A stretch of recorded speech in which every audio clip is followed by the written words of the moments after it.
Welcome. This presentation for ClearPath OS 2200 Release 18.0 covers the SIP/IOTRACE Enhancements feature. My name is Michael Otto.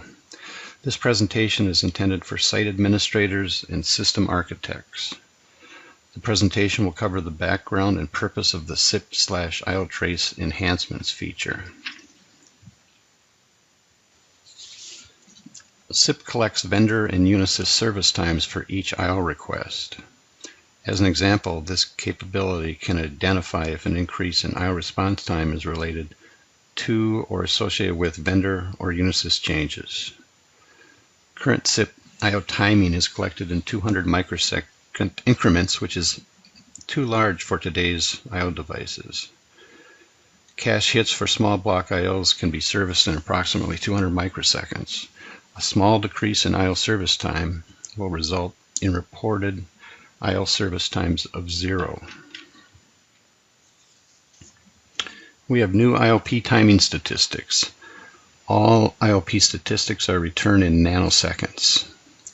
These statistics are added to the SIP IOTRACE file into SIP data arrays.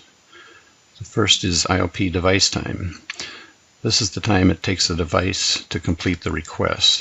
This is the vendor IO service time. The next is the IOP status queue service time.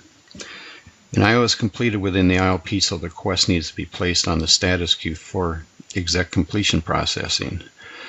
This time is from when the IOP starts looking for the next available slot on the status queue to when the IOP has placed the request on the status queue.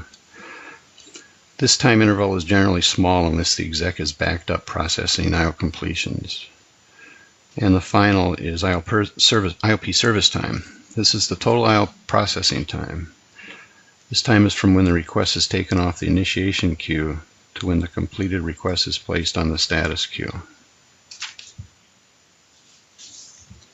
We have new exec timing statistics. All exec statistics are returned in microseconds. These statistics are added to the SIP IOTRACE file and to SIP data arrays. First is file lock delay. This is the time from IO ER issue to channel program build. This time interval is generally small unless previously unallocated areas of mass storage are referenced. The next is lock time, the time to lock the IO data buffer in memory. The next is device queue time. This is the time from when the channel program is built to when the IO request is placed on the initiation queue. Then we have wait queue time.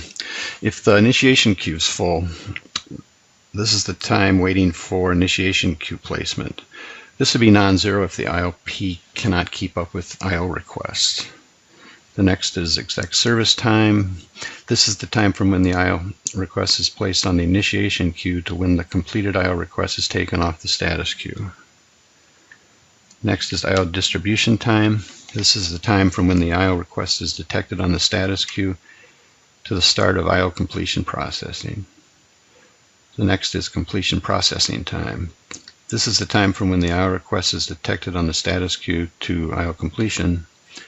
And the final one is request existence time. This is the time from IO ER issue to IO completion. This figure illustrates an IO request of all the timing points. Shown is the ER request, the channel program build, and when the exec places the request on the initiation queue.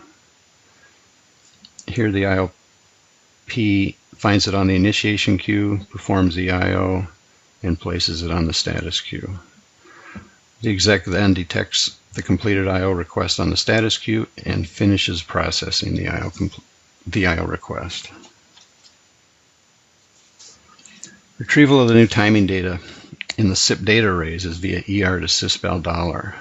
Two ER sysval$ functions are modified.